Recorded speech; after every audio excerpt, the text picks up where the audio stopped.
Uhum. Olá a todos, estamos aqui em mais um episódio do nosso podcast Tribuna do Sucesso. Hoje uma modalidade um pouco diferente, estamos fazendo na forma online, mas estamos aqui com um convidado de altíssimo nível, um convidado que influenciou muito aqui na área jurídica, principalmente na área do direito administrativo.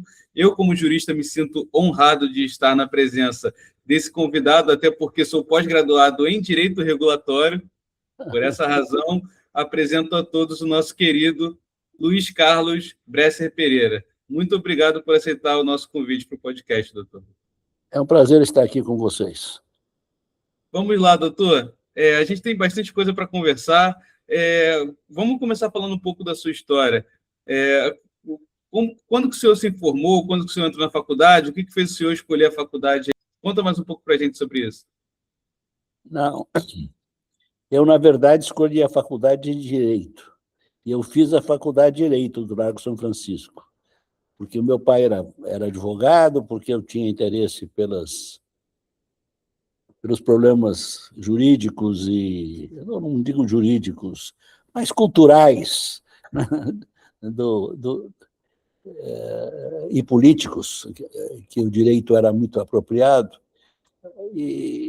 Mas acontece que, quando eu estava começando o terceiro ano da faculdade, lá em Largo São Francisco, eu entrei em contato com as ideias sobre o desenvolvimento econômico do Brasil, sobre uma perspectiva nacionalista e desenvolvimentista, que era defendida por alguns autores ligados ao ISEB, Instituto Superior de Estudos Brasileiros, principalmente Guerreiro Ramos e Hélio Jaguaribe e Inácio Rangel.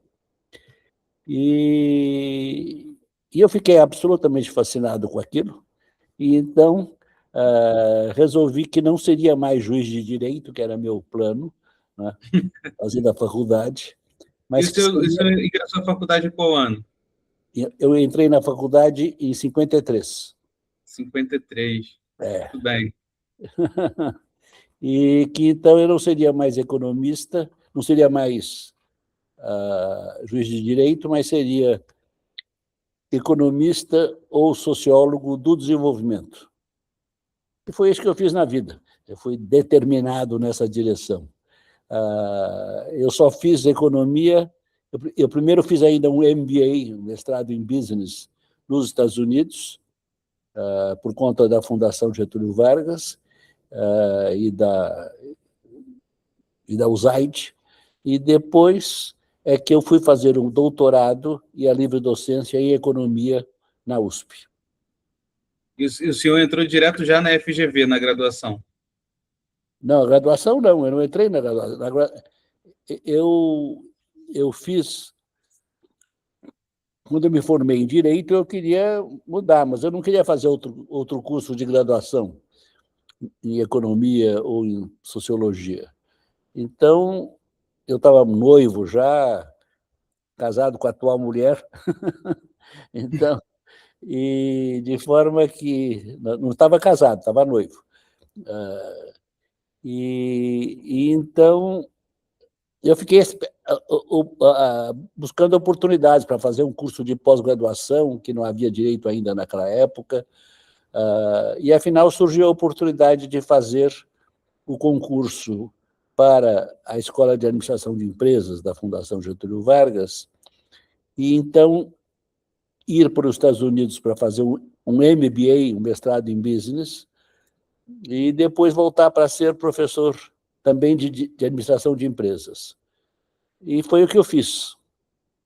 Mas assim que eu cheguei ao Brasil de volta, e fiz um curso muito bom lá, e eu imediatamente me virei para a sociologia e a economia, e, afinal, acabei fazendo doutorado em economia. E o senhor fez doutorado em livre docência na USP, né? Sim. Como que era o ambiente acadêmico nesse período que o senhor fez o doutorado e a livre docência ali, especialmente, e aí eu vou perguntar sobre isso, porque o senhor é um ícone, né, então vou perguntar como que era essa... Eu perguntei isso para outros convidados, perguntei para o Sérgio Cavalieri, perguntei para pelo John Forman. Como que era o doutorado e a livre-docência, especialmente nesse período da ditadura militar? A gente vai falar sobre a ditadura militar, principalmente em razão do livro que o senhor me enviou. Aliás, agradeço muito pelo livro, é uma leitura muito boa. E a gente vai falar sobre isso para a questão do milagre econômico e da quase estagnação, né? Mas, a princípio, eu queria perguntar como que era o ambiente acadêmico nessa época. Então, quando eu comecei o doutorado, eu comecei com o Antônio Delfim Neto. Isso foi em 1962. Antes, Helena. Não, 1963. Foi na véspera do golpe, mas não foi no golpe. E ainda naquela época, Celso Furtado era a figura dominante na economia brasileira, né? E eu estava totalmente orientado para as ideias desenvolvimentistas do próprio Celso Furtado e do Inácio Rangel, que também era economista. Mas e o Delfim não era contra. O Delfim era um desenvolvimentista, muito claramente. Ele era muito conservador, o que é outra coisa. Mas, então, eu trabalhei com ele durante algum tempo, até que ele começou a ser chamado, primeiro para a Secretaria da Fazenda de São Paulo, e depois para o Ministério, e com isso eu perdi contato com ele. E eu completei o doutorado com outro orientador, em 1972. Mas, como o tema não tinha nada a ver com a ditadura, eu não tive problema qualquer em ser aprovado como economista. Entendi. E aí o senhor fundou também o Brazilian Journal of Political Economy. Isso foi depois. Primeiro, eu na Fundação Getúlio Vargas mudei para o departamento de economia. Primeiro, eu tinha que ensinar a administração de empresas, era a minha obrigação, era o meu contrato, digamos. Mas, assim que eu pude, eu mudei para a economia, fundei o departamento de economia da Fundação Getúlio Vargas, em São Paulo, e fui desenvolvendo os meus conhecimentos e o começo das minhas teorias. E quando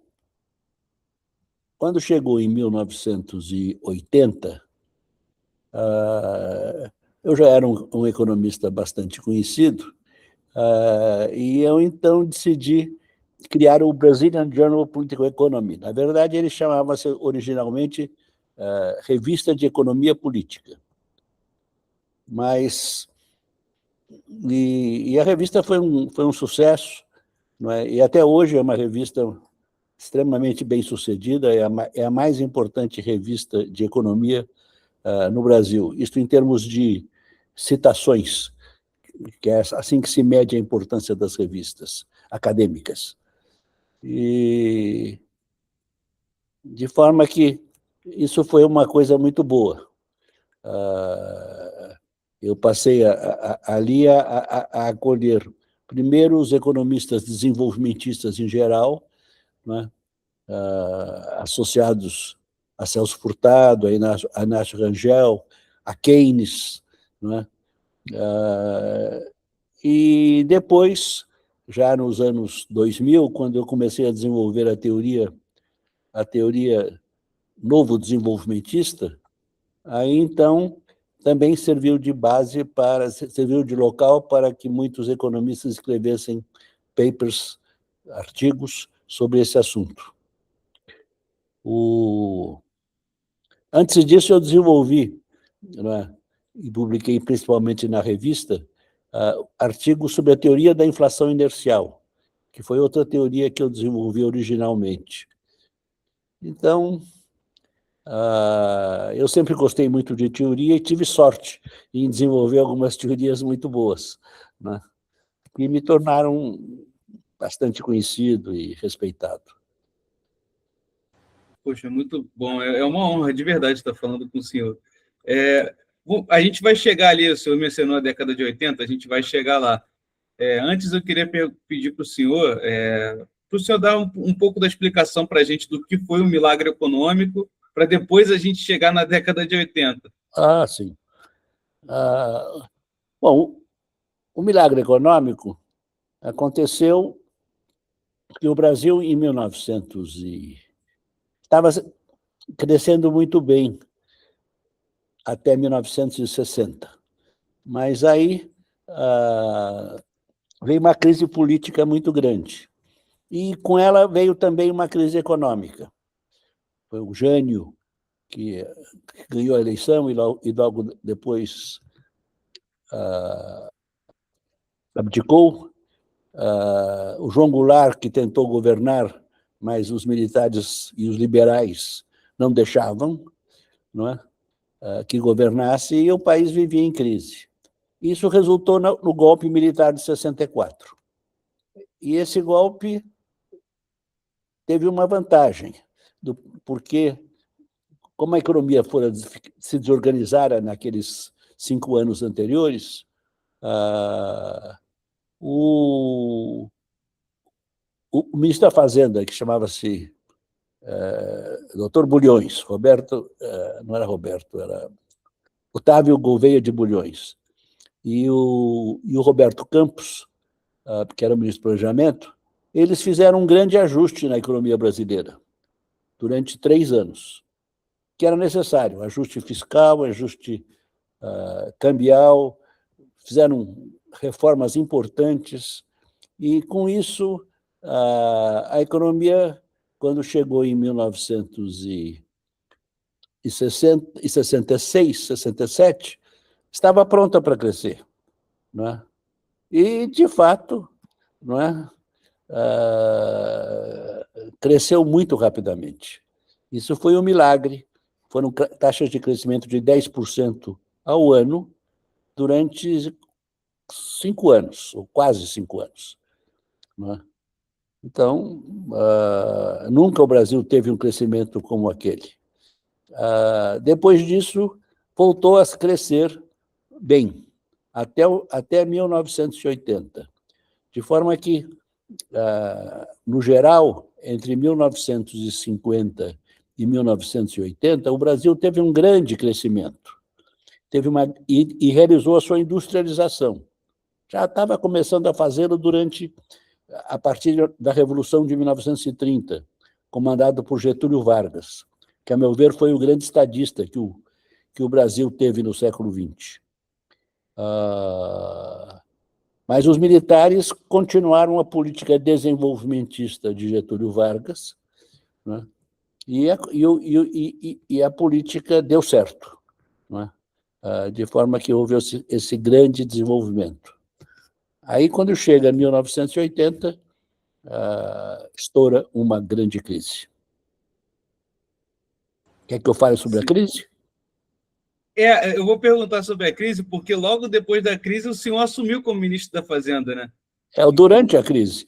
Durante Esse é o E pior. aí, o senhor pode emendar as explicações, se o senhor quiser.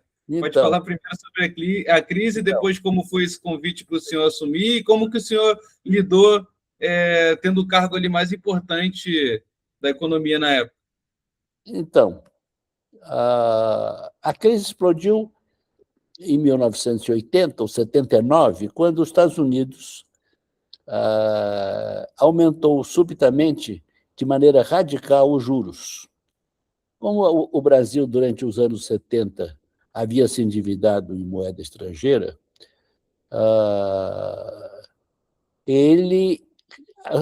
a taxa de juros subiu para os empréstimos brasileiros, porque os empréstimos eram indexados pela taxa de juros corrente do momento. De forma que o Brasil e todos os países da América Latina, todos eles quebraram, rigorosamente, pararam de ter condições de honrar a sua dívida. Isso foi uma grande crise, os credores passaram imediatamente, não só suspenderam os créditos, mas passaram a pressionar violentamente o Brasil para que fizesse um ajuste fiscal e parasse com a sua economia. Deixasse de crescer, nós é que tratássemos de pagar e nada de pensar em crescer. E foi um período muito duro. Em cima disso, aconteceu que os militares haviam indexado a economia brasileira desde 1964. Isso foi um erro, porque isso permitiu que, quando, em 1980, o governo foi obrigado a desvalorizar a moeda, os preços deram um salto para cima e depois nunca mais caíram. Eles tornaram-se indexados informalmente à inflação. E, em certos casos, formalmente. Formalmente é pela lei. Informalmente é porque os agentes econômicos percebem que os outros estão aumentando os preços e aumentavam também. Então, nós vivemos 14 anos de alta inflação inercial. Quer dizer, e quase 14 anos de dívida externa. A dívida externa foi a coisa mais grave, mas a inflação também foi muito grave, de forma que, quando o regime militar caiu em 1994, no final de 94, e os desenvolvimentistas, chefiados pelo doutor Ulisses Guimarães, né, e pelo Sarney como presidente, assumiram o poder, eles não conseguiram enfrentar a crise. E um dos que fracassou em enfrentar a crise fui eu. Talvez porque a crise fosse muito grande e eu não tivesse condições mesmo de enfrentá-la. Talvez porque eu não tive o devido apoio do presidente, que estava preocupado com ficar mais um ano no governo. Ele tinha combinado de ficar 4 anos e depois mudou para 5. E, para isso, ele precisava do apoio do Centrão. O Centrão apareceu nessa época, em 1987. Então, o Sarney ficou nas mãos do Centrão, então eu não pôde fazer qualquer ajuste fiscal, e o ajuste fiscal era uma das condições para que eu pudesse, usando a teoria da inflação inercial que eu havia desenvolvido, não sozinho, mas outros também economistas haviam ajudado,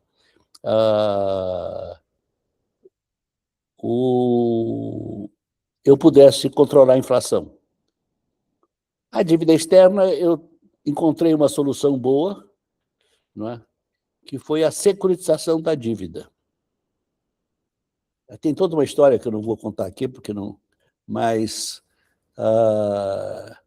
E que, afinal, se tornou a solução vitoriosa, porque o governo americano inicialmente rejeitou, né? Mas um ano e meio depois, não é? Resolveu adotar, como se fosse ideia dele. Era ideia minha. Mas isso foi o Plano Brady que eles fizeram, em 1991. Enfim, então foi nesse quadro que eu lancei o Plano Bresser. Eu sabia que era muito difícil que o Plano Bresser desse certo, mas eu tentei, né? Fiz tudo direitinho, mas eu não consegui ter ajuste fiscal e os preços relativos estavam muito desequilibrados. Os preços relativos os preços estavam muito fora do lugar normal, isso quer dizer isso. E, então, eu não consegui neutralizar a inflação inercial, e então a inflação voltou. Eu tinha plano de fazer um segundo plano, eu e meu colega e amigo Yoshiaki Nakano, que era meu secretário de política econômica e tinha comigo desenvolvido a teoria da inflação inercial. Mas a completa falta de condições do presidente Sarney de nos apoiar, ele apoiava nós, ele queria que nós continuássemos no governo, mas ele não podia fazer o ajuste fiscal que nós queríamos. Então, eu me demiti no final de 1989. Não, de 1987, no próprio ano, 87, desculpe. Eu tinha um projeto que era um projeto de hoteilização, ou seja, um projeto muito parecido com o que, afinal, foi o Plano Real, vários anos depois, e que deu certo. Muito bem. Então, isso foram os anos 80, e que foram anos de completa estagnação para a América Latina e para o Brasil. E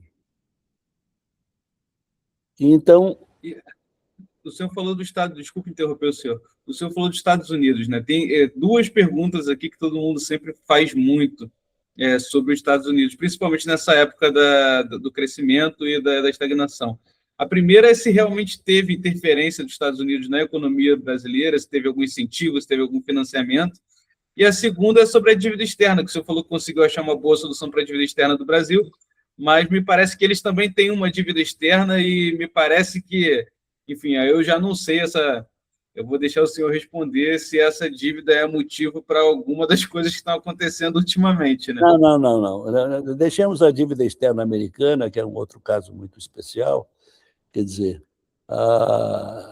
não, agora, quanto à relação entre o Brasil e os Estados Unidos, é muito simples. Os Estados Unidos é o império e o Brasil é a semicolônia. Quer dizer, o Brasil, durante 50 anos, entre 1930 e 1980, ou, se quiser, até 1990, o Brasil conseguiu se tornar um país independente, primeiro com Getúlio Vargas e depois com os militares. E eles, então, fazendo acordos com os americanos, não é que fosse simplesmente enfrentando os americanos, mas eles promoveram uma política de desenvolvimento, uma política desenvolvimentista, que envolve uma intervenção moderada do Estado na economia e uma perspectiva nacionalista. Muito bem, isso deu muito certo. Deu certo até 1980. Nós já vimos que os anos 80 foram uma década de crise, e nessa década, então, e aquele modelo desenvolvimentista foi paralisado. Agora, quando chega em 1990, o Fernando Collor foi eleito, porque os desenvolvimentistas não conseguiram resolver a crise. E então, e o Collor imediatamente deu uma guinada de total submissão para os Estados Unidos e para o liberalismo econômico. E também é preciso entender que, no fundo, há só duas políticas econômicas básicas. Ou você é liberal ou você é desenvolvimentista. Quer dizer, ou você libera tudo, libera comércio, desregula a economia, privatiza tudo, não é? Libera as finanças também, não é? Ou você faz isso e você é um liberal, não é? E só faz isso e depois deixa que o mercado resolva todos os nossos problemas, não é? Como se fosse por obra e graça do Espírito Santo, como eu costumo dizer, brincando com os liberais. Ou então, você é desenvolvimentista. Se você for desenvolvimentista, você intervém moderadamente na economia, você não cria você não estatiza a economia em hipótese alguma, você mantém o mercado e as empresas privadas, mas você intervém moderadamente na economia onde é necessário e você tem uma perspectiva nacionalista, que os liberais não têm. Eles imediatamente se submetem aos Estados Unidos. Então, o Brasil foi desenvolvimentista até 1990, né? Só que os 10 últimos anos em crise. Quando chega o Collor, ele dá uma guinada radical para o liberalismo econômico. O Collor fez uma guinada de submissão aos Estados Unidos e a adoção do liberalismo econômico de alto a baixo. O que ele fez? Ele fez a abertura econômica, abertura comercial. Tirou todas as tarifas. Segundo, ele fez a abertura financeira. Permitiu que os capitais passassem a entrar e sair quando quisessem e quanto quisessem na economia brasileira. Terceiro, iniciaram um processo de privatização violento, em que se passou a privatizar também setores monopolistas, para o qual não há nenhuma vantagem em privatizar. A história de que as empresas privadas são mais eficientes. Na verdade, empresas privadas monopolistas, quando privatizam uma empresa, o que elas fazem é imediatamente baixar a qualidade do serviço e aumentar os preços, né? Claro, é o que interessa a elas. A ideia do serviço público, do interesse público, lhes é completamente estranha. Mas, enfim. Então, de forma que o Brasil entrou em quase estagnação a partir dali, dessa abertura comercial e financeira. Quer dizer, porque o Brasil deixou de ter instrumentos para promover o seu desenvolvimento econômico. Agora tinha que esperar, né, que o mercado resolvesse os nossos problemas, né, o que era impossível. Então,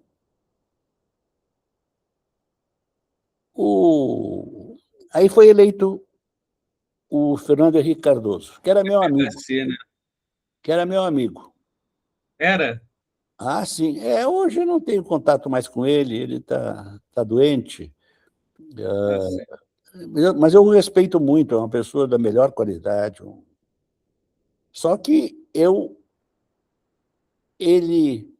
não tinha ideia do quanto ele havia se tornado um neoliberal. Porque quando eu o conheci, quando ele era jovem, e eu também, ele era de esquerda, ele era desenvolvimentista, né? Então, aí na presidência da República, eu fui, então, seu tesoureiro e depois fui seu ministro da Administração Federal e Reforma do Estado, que foi uma grande experiência para mim. Mas eu fui percebendo aos poucos que, no plano econômico, o Fernando Henrique fez foi uma boa presidência no plano administrativo, no plano social, quer dizer, no plano da democracia, não é? No plano econômico foi um desastre, a rigor, porque ele manteve tudo liberalizado, tudo privatizado e aprofundou ainda essas coisas, né? E o resultado foi que, de repente, eu vi que o Brasil continuava quase estagnado, da mesma forma que estava no governo Collor. Foi, para mim, uma grande decepção. E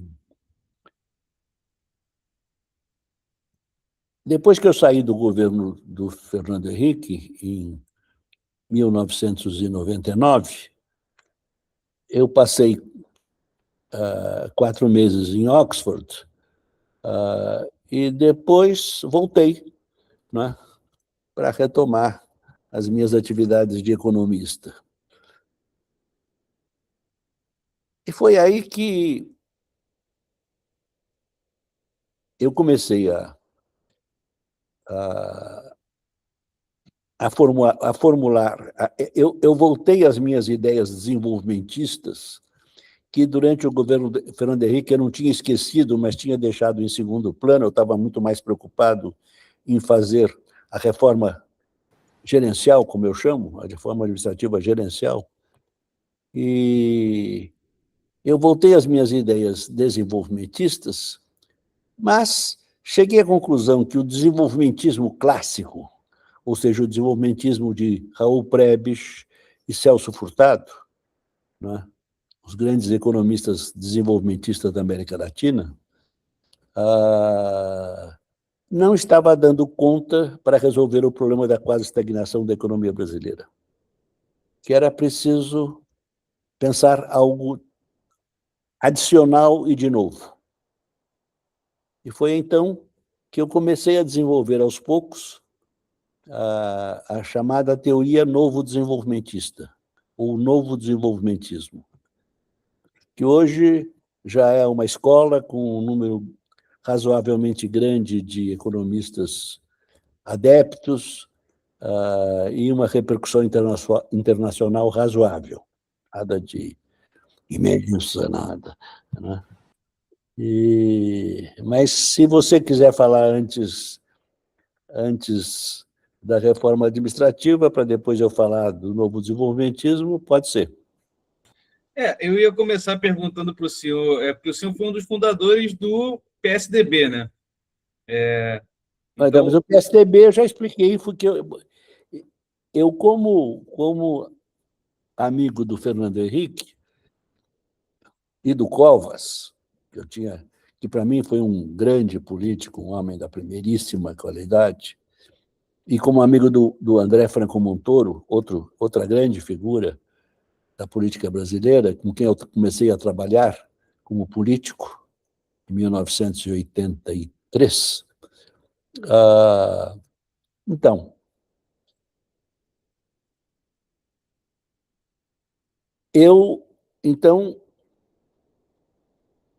quando houve a transição democrática, nós estávamos todos no MDB. E quando houve a transição democrática, que era o partido do Dr. Ulisses Guimarães, que era uma grande figura também. E quando houve a transição democrática, em final de 84, começo de 85, né, nós continuamos no MDB, não é? Mas o MDB paulista havia sido totalmente dominado pelo Quércia. E as políticas do Quércia eram profundamente contrárias às ideias que nós tínhamos sobre política. E então, num determinado momento, em 87, nós decidimos, em 88, nós decidimos criar o MDB. E eu fui fundador do PSDB, desculpe. E eu fui fundador do PSDB, que era para ser um partido social-democrata. Partido da Social-Democracia, assim o título dele. Eu ia perguntar também sobre social-democracia, né? A gente teve grandes autores, tivemos Rosa Luxemburgo. Eu ia perguntar para o senhor a respeito da sua ideologia, mas vamos por partes. É que é muita coisa realmente que eu tenho para perguntar. Não pode ser muita coisa, não. Então, vamos no que é. Então,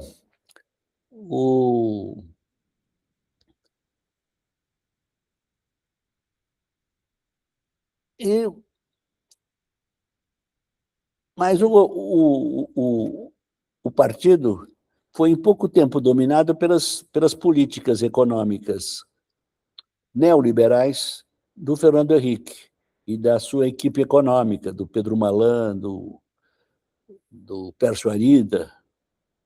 E eu fiquei como disse, muito decepcionado com isso também. Eu tinha ficado decepcionado com o Sarney, agora fiquei mais decepcionado com isso. Quer dizer, de forma que você queria saber mesmo o que você queria saber? Qual é que eu fui? Então, eu tenho muitas perguntas. A primeira coisa era sobre a social-democracia, o que o senhor entende? Então, desculpe, eu percebi que a social-democracia foi dominada pelo neoliberalismo, que não era social-democracia nenhuma, porque a social-democracia, que foi importante na história, foi a social-democracia que existiu na Europa nos 30 anos após a Segunda Guerra Mundial. E era uma social-democracia progressista, por definição, né? Ficava no meio entre o capitalismo e o socialismo, e era uma social-democracia desenvolvimentista, porque, né, defendia uma intervenção moderada do Estado na economia, e praticou isto. E foi muito bem sucedida, né? Então, eu fiquei muito decepcionado com essa social-democracia, entre aspas, né? De forma que, quando eu saí do governo, eu já estava decepcionado, mas, assim mesmo, eu só saí do PSDB vários anos depois, acho que foi em 1910, ou por aí, porque eu não queria sair do partido assim que eu saísse do governo, achei que não seria elegante, mas foi isso. Então, a social-democracia é uma coisa muito séria, mas a social-democracia do PSDB não foi social-democracia coisa nenhuma, né? É isso. Pois é. E aí a gente pode entrar na questão do plano diretor, né? Que a gente começa a falar da reforma, e aí que entra a minha parte, né? Do direito regulatório e tudo mais. Que a gente trabalha com a agência reguladora, a gente vê ali que antes disso tinha aquela questão. Eu mesmo peguei muito, eu sou muito jovem, assim, vou fazer 30 anos amanhã, me considero muito jovem, Claro. mas eu sou uma criança dos anos 2000, né? Então, eu acompanhei muitas repartições públicas dos anos 2000 e aí a gente ainda tinha aquele resquício da ineficiência, de daquela burocracia do Estado, que a reforma veio para mudar isso, né? Então, eu queria que o senhor... E hoje em dia eu trabalho com agências reguladoras. Você vê que hoje em dia a gente fala de sandbox regulatório, a gente fala de consensualidade, a gente fala de blockchain na administração pública, e que era uma coisa que era irreal a ser pensada há 20 anos atrás. Então, eu queria que o senhor trouxesse um pouco do que motivou o senhor a começar essa reforma, qual foi a base que o senhor deu para o surgimento das agências reguladoras. Depois disso, teve aquela discussão lá dos conselhos, né, que estavam tentando tirar as autonomias. Peraí. Então, veja, quando o Fernando Henrique me convidou para esse cargo, pelo qual eu mostrei interesse, porque eu sempre tive grande interesse pela administração pública, que eu acho uma coisa muito importante. E eu tinha experiência na Fundação Getúlio Vargas, onde há um curso de administração pública, onde eu havia ensinado. E quando eu cheguei lá, a primeira coisa é que, durante a campanha presidencial, nenhum dos candidatos, muito menos o Fernando Henrique, tinha falado uma palavra sobre o problema da administração pública. No entanto, eu, colocado no cargo, eu tinha algumas ideias. E como eu já havia feito antes, no Ministério da Fazenda, eu me pus a pensar e juntar as ideias que eu já tinha. Eu fiz uma viagem à Inglaterra muito rápida, de uma semana, e visitei várias coisas que havia na Inglaterra, que me interessaram, que já eram na direção de uma reforma gerencial. E, quando voltei, na verdade, ainda na Espanha, quando eu passei pela Espanha rapidamente, antes de voltar para o Brasil, eu comecei a formular o plano diretor da reforma do aparelho do Estado. Quer dizer, que era uma ideia baseada, não é, no princípio de que os servidores públicos não podiam ser meros autômatos que aplicavam a lei estritamente, ponto por ponto, de acordo com regulamentos, leis e regulamentos muito específicos. Eles deviam ter certa autonomia para tomar decisões em frente aos problemas muito variados que eles enfrentam, e com isso, conseguir tornar o seu trabalho mais efetivo e mais eficiente. Efetivo porque chegava no resultado, eficiente porque conseguia isso com custo menor.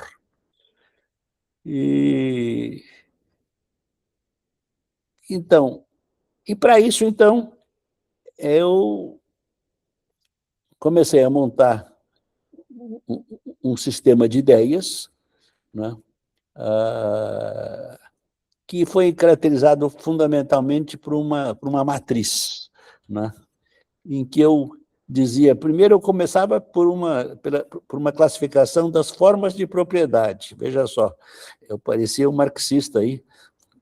Eu sempre fui muito influenciado por Marx, estudei muito Marx, de forma que de Marx eu entendo um pouco. E eu disse, olha, existe a propriedade privada, existe a propriedade estatal, e eu proponho que exista um terceiro tipo de propriedade, que é a pública não estatal, que é a das entidades sem fins lucrativos, né? E eu disse, por outro lado, eu posso classificar as atividades do Estado em atividades que são atividades exclusivas do Estado. Por que exclusivas? Porque elas envolvem o uso do poder de Estado, o poder de coerção, que é o poder do Estado. E as atividades que não são exclusivas do Estado, mas que o Estado entende que deve praticar, como, por exemplo, manter hospitais, ou manter escolas e universidades, naturalmente. Quer dizer, essas são... Manter orquestras sinfônicas também, uma coisa mais modesta, mas essas são atividades que não são exclusivas do Estado, mas o Estado intervém. Então eu raciocinei. Ora, se assim por que não para dar mais flexibilidade e mais autonomia para as atividades, dar para as atividades que são públicas não estatais, ou que podem ser transformadas em públicas não estatais. E foi aí, então, que eu propus que nós criássemos as organizações sociais, né? Que seria exatamente essa transformação. Por outro lado, eu argumentei também que eu coloquei o problema da reforma administrativa no plano da história. Isso é muito importante, eu sempre penso historicamente. Isso, quando eu faço economia, ciências sociais de modo geral, eu penso historicamente. Então, eu disse, olha, inicialmente a administração pública era patrimonialista, não era bem, e, portanto, não era bem uma administração pública, porque o burocrata era geralmente também um nobre, e o nobre podia comprar os cargos públicos e vender. Quer dizer, o cargo era dele, e ele podia fazer o que quisesse com o seu cargo, ou quase o que quisesse, né? Isso não era uma verdadeira administração pública. No século XIX, os países da Europa fizeram o que eu chamei de reforma burocrática, que foi a de tornar a administração pública uma administração realmente voltada para o interesse público, em que os burocratas fossem, os servidores públicos fossem profissionais, formados com um treinamento específico, com toda uma ética própria deles, etc. E quem escreveu isso maravilhosamente foi Max Weber, no começo do século XX.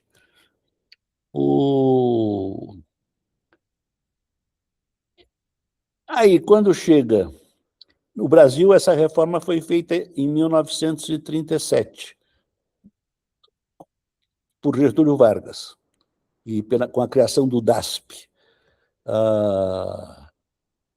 E agora eu dizia que os ingleses estavam começando uma terceira reforma, que eu propus chamar de reforma gerencial, que era a reforma exatamente com aqueles objetivos de tornar a administração mais flexível, mais autônoma e mais eficiente, e de acordo com aquela matriz.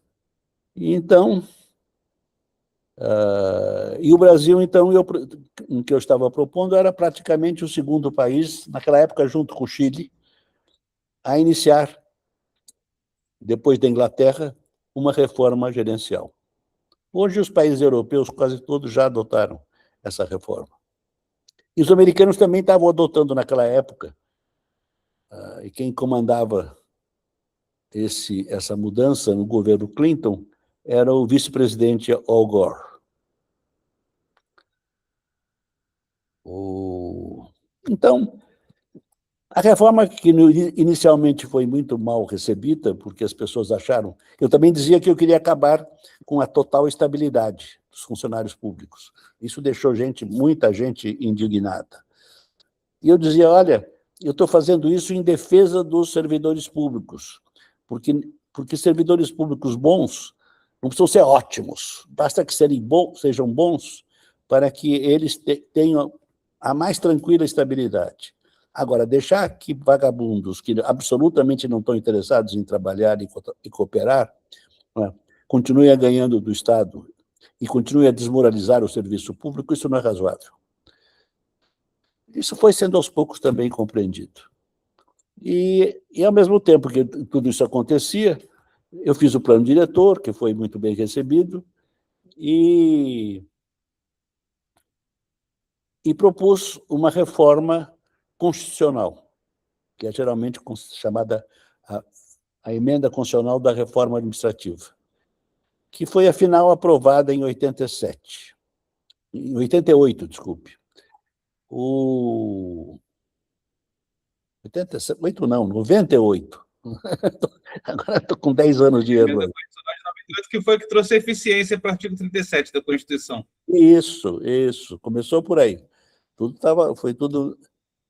Essa proposta, que me deu muito trabalho, e eu tive uma colaboração enorme de um jurista baiano chamado Paulo Modesto, essa reforma ela foi para o Congresso. Eu, antes de mandá-la, eu já comecei a fazer negociações e a fazer correções em algumas dos pontos, quando eu conversava com alguns deputados mais significativos que tinham ideias sobre o assunto, de forma que a minha reforma, quando foi para o Congresso, estava enxuta, estava muito boa. Agora, surpreendentemente, o presidente Fernando Henrique, que realmente de reforma administrativa não tinha muito interesse, não estava no campo de referências dele, ele, em vez de me nomear como interlocutor do relator que foi nomeado para o projeto, ele nomeou o secretário da presidência, chamava-se Eduardo Jorge, que era um dos únicos ministros, acho que era o único, ou um dos 2 ministros, que tinha se demonstrado abertamente contra a minha reforma. Veja se é possível. Não obstante, eu não parei, isso não quer dizer que eu tenha ficado quieto. Eu não pude mudar a decisão do presidente, né, porque eu também não tinha apoio na Casa Civil, mas tinha muita inveja nessas histórias, muita inveja. Mas eu continuei trabalhando. E, afinal, a reforma foi aprovada quase na íntegra, como eu havia enviado. E foi uma boa reforma. E até hoje está aí, né? Tem tido algumas mudanças, mas... E não é só isso. Quer dizer, o mundo mudou também, agora já são quantos anos? 25 mais 10? 6 mais 2. Bastante coisa. Quase 30 anos, né? Não, é Acho que mais. 28, não? Se foi 98 que foi aprovada, a gente está contando a aprovação. É, 28. 98. 28 anos. Então, nesses 20 anos aconteceu muita coisa. Outras ideias apareceram, né? Também foram incorporadas. Há hoje especialistas em administração pública muito bons, né, nas universidades. A administração pública tornou-se uma área, digamos, importante nas universidades, né? Então, eu realmente fiquei muito feliz. Com o trabalho que eu consegui realizar. Eu acho que foi a coisa melhor que eu pude que eu fiz no serviço público. Ainda que não tenha sido a mais importante foi o Ministério da Fazenda, mas que não deu certo. Não, eu entendo. Eu tenho algumas perguntas para fazer. O senhor já falou ali mais ou menos das OS, das agências autônomas, né, que foi a Sim. semente. Não falei muito. Quer dizer, as OS estão... era uma solução muito bem pensada, que eu podia aprovar sem reforma constitucional, de fato, a lei foi aprovada sem reforma constitucional, mas durou quase a mesma coisa que durou a emenda constitucional. Porque era também uma ideia muito nova e as pessoas tinham dificuldade de entender. Mas saiu também uma ótima lei. Então, isso me permitiu que, no governo federal, apenas se conseguiu, com as OS, se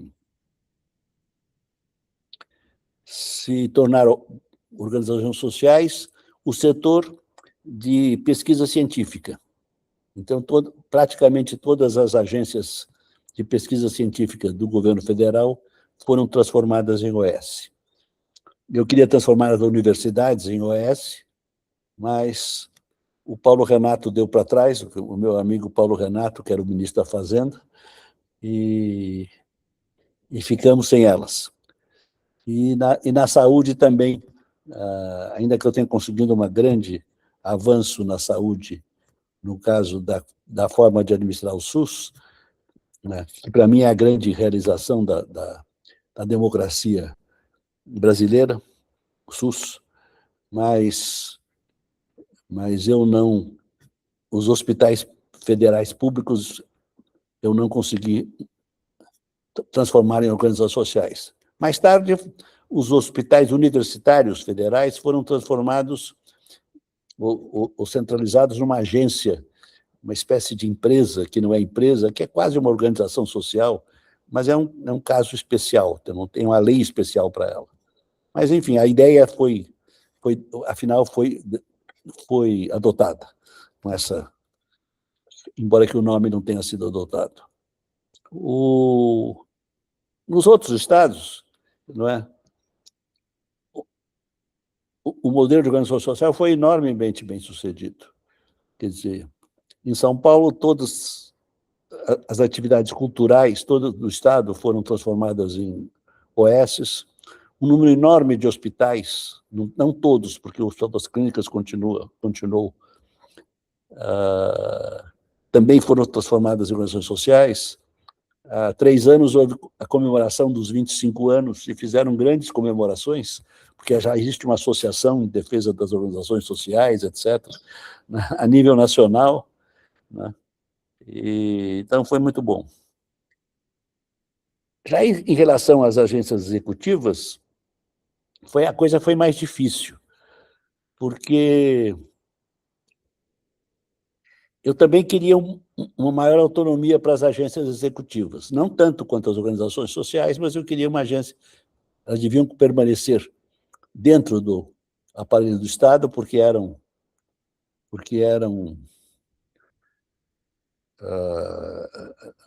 tinha um poder de Estado, mas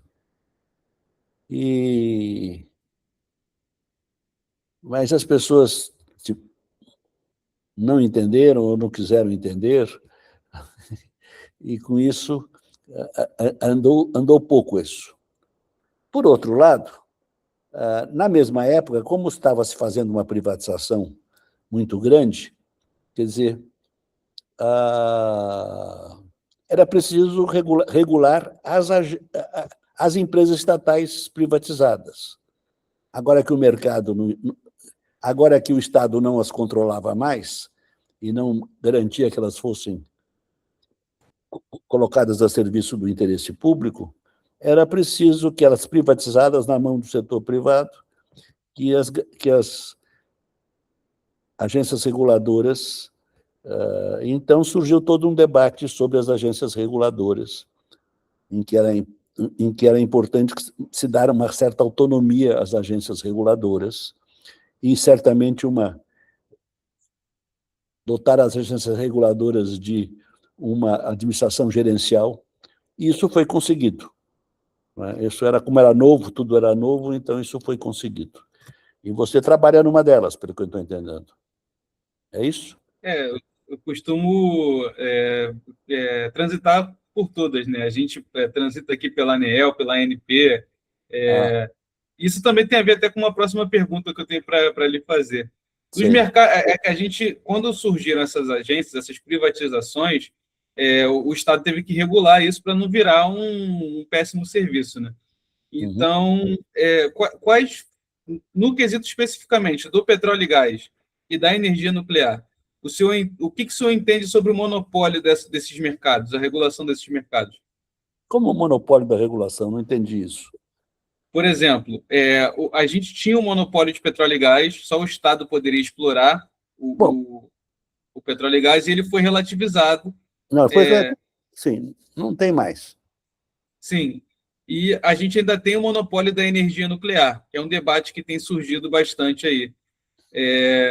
Quanto ao petróleo e gás, já saiu o monopólio da energia nuclear, ainda teve uma pequena flexibilização no quesito do radioisótopo, mas para a questão de geração, de comércio de energia nuclear, o que o senhor entende a respeito disso? Olha, eu sou absolutamente contra a privatização de monopólios naturais. Quer dizer, o petróleo não é exatamente um monopólio natural. O outro motivo para ser contra a privatização da Petrobras é que é uma empresa de uma enorme importância para a economia nacional. De forma que também, nesse caso, mas esse não é a regra geral. A regra geral é quando é um monopólio natural. Quer dizer, a privatização, por exemplo, que está sendo feita da água no Brasil, não é? Do sistema de abastecimento de água, é um absurdo completo. Quer dizer, a privatização de estradas de rodagem, para mim, também não faz o menor sentido. Não há nenhuma concorrência e as agências reguladoras não são capazes de substituir o próprio Estado. Quer dizer, os interesses de lucro dos empresários é muito grande, é muito corruptor, e isso não vai para isso não beneficia em nada o país. Isso beneficia as pessoas que ganham as concessões ou que ganham comissões as mais variadas nos processos de privatização e de manutenção da privatização. Sim. Aí a gente pode voltar um pouco mais às perguntas agora para a parte econômica. O senhor escreveu em 2024 aquele livro Novo Desenvolvimentismo. O que essa teoria ela difere tanto do neoliberalismo quanto do velho desenvolvimentismo? É só para a gente saber como tem aqui o propósito de levar a informação. Surgiu agora um problema, mas eu vou responder isso, mas depois eu vou terminar. Porque não. Olha, O neoliberalismo é a teoria econômica neoclássica, corresponde à teoria econômica neoclássica. É uma teoria totalmente liberal, ou neoliberal. Quer dizer, acha que o mercado resolve todos os problemas. Que basta que você liberalize, liberalize, liberalize, e o mundo será uma maravilha. Quer dizer, nós liberalizamos, liberalizamos, liberalizamos, e cadê o crescimento? Né? Nós privatizamos, privatizamos, e cadê o crescimento? O Brasil continua crescendo a uma taxa inferior à dos Estados Unidos, e, portanto, aumentando a distância em relação aos Estados Unidos. Então, isso não... Agora, em contraposição a isso, há o desenvolvimentismo. Há o desenvolvimentismo que pode ser dividido entre o desenvolvimentismo clássico, que foi o de Celso Furtado, e o desenvolvimentismo, o novo desenvolvimentismo, que é o meu. Quer dizer, é claro, de um grupo grande de outros economistas, mas o principal, eu creio que seja eu. E as ideias do novo desenvolvimentismo estão bem expressas nesse livro, que está em português também, foi publicado em inglês e, ao mesmo tempo, quase, em português, em 2024. E a ideia é que o Estado intervenha moderadamente na economia. No desenvolvimentismo clássico, era mais através de política industrial e de política de proteção da indústria, geralmente para proteger a indústria nacional contra a concorrência estrangeira, enquanto que o novo desenvolvimentismo é muito mais uma macroeconomia do desenvolvimento, em que assinala a grande importância da taxa de câmbio, da taxa de juros no desenvolvimento econômico e de uma coisa que ninguém fala, mas é absolutamente fundamental, que é o déficit ou superávit em conta corrente. Ou seja, o déficit ou superávit nas contas externas do país. Não é? Hoje tinha no jornal, ontem tinha no jornal Valor a notícia de que 41% dos ativos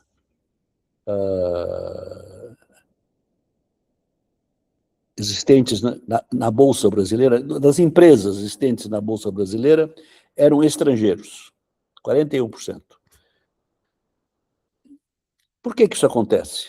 Por que nós não paramos de vender as nossas empresas para o exterior? Por que a remessa de lucros, dividendos e royalties para o exterior não para de aumentar? Por que 4%,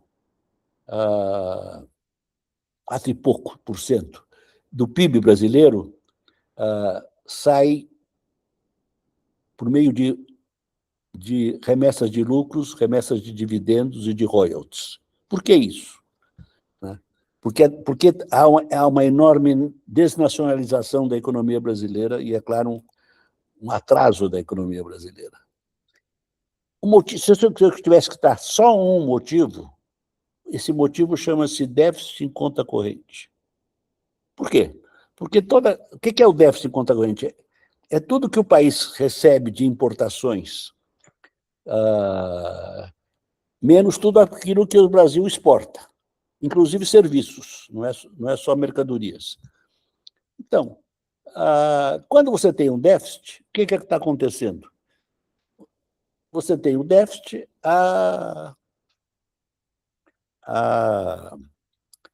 é preciso pagar esse déficit. O governo não pode pagar com as suas reservas. Você pode pagar de vez em quando um pouquinho, mas, em princípio, as reservas são para ser mantidas, para o que der e vier.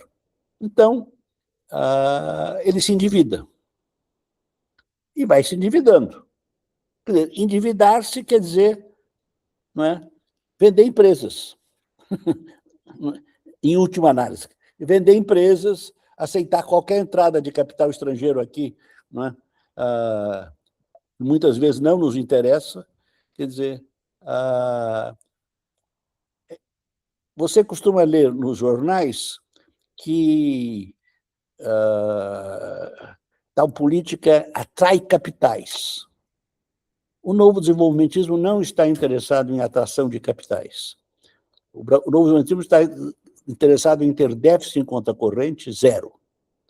Quer dizer, de forma que, então, porque quando você tem um déficit em conta corrente, eu faltou esquecer de informar isso, além de você se endividar, você aprecia a taxa de câmbio, porque entra mais dinheiro para pagar o déficit do que sai. Em consequência, qual é a consequência? A taxa de câmbio se aprecia. A taxa de câmbio se apreciando, as empresas brasileiras se tornam não competitivas, enquanto que se estimula o consumo.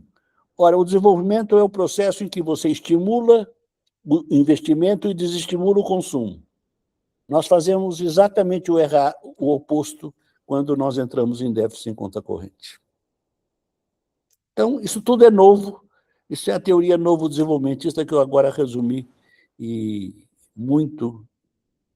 Eu peço que você me desculpe agora. Não. O senhor fala... Duas últimas perguntas para a gente finalizar. Eu primeiro queria agradecer muito o senhor comparecer. A pergunta é a seguinte: a gente vê muito o PIB do Brasil. Ele está em 10º lugar na economia mundial, 11º. Qual é a relação que tem isso? É para o senhor responder de forma objetiva para poder não atrasar o senhor. Mas qual é a relação que tem disso com o fato da dívida externa, ou do Brasil ter dinheiro ou não? Como funciona essa relação? E a outra pergunta é o que o senhor poderia falar para um jovem economista, um jovem gestor público que está começando hoje? Qual seria a principal lição que o senhor gostaria de transmitir? Essas duas perguntas para a gente finalizar. Tá bom. Manda você ler seu livro que chegou. Olha... Ele não pode mesmo continuar e que ele leia seu livro. Olha, a primeira pergunta. O PIB. Quer dizer, veja, o PIB é o resultado do nosso crescimento. O PIB é a produção total do país, não é? Então, quando um país está crescendo, o PIB está aumentando. Quer dizer, quando você diz que o Brasil cresceu 3% esse ano, quer dizer que o PIB cresceu 3%, não é? Neste ano.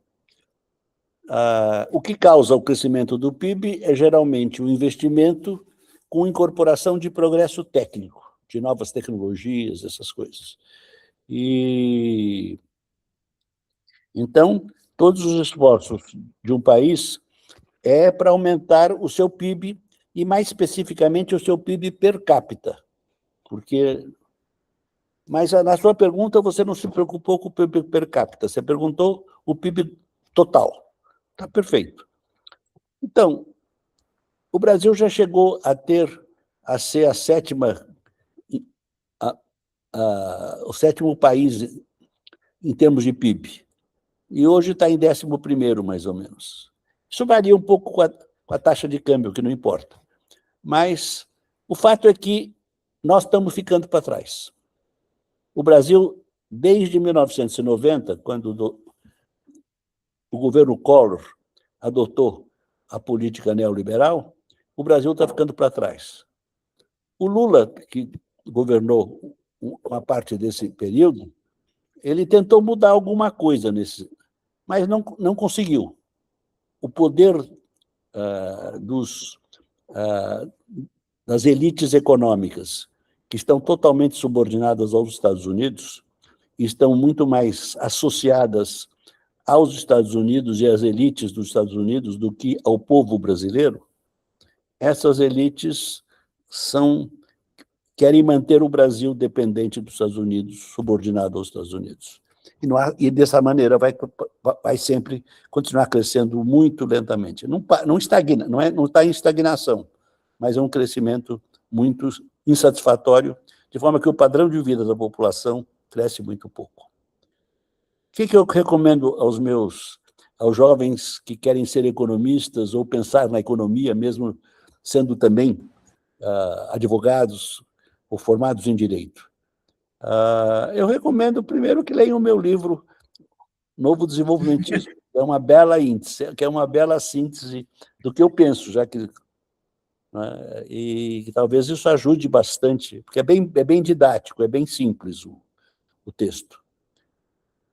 E a outra coisa é acreditar no Brasil e não acreditar no liberalismo econômico.